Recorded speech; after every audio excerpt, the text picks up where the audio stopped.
C'est une occasion sans précédent pour le principal parti d'opposition de Singapour. Lors des élections de vendredi, il espère doubler le nombre de sièges qu'il occupe au Parlement. Alors en meeting ou dans les rues, le message est martelé.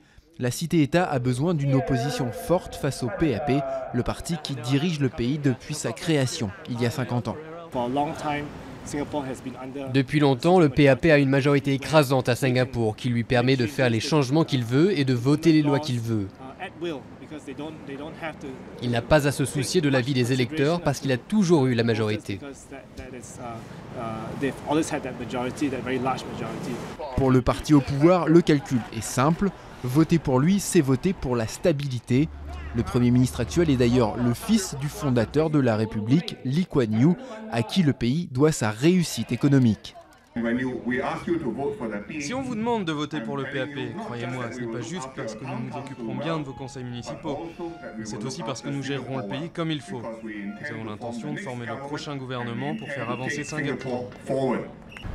Pourtant, tout ne va pas si bien. Les prix de l'immobilier augmentent et les transports urbains sont saturés. Des critiques largement relayées sur les réseaux sociaux, peut-être le signe d'une prise de conscience politique de l'électorat.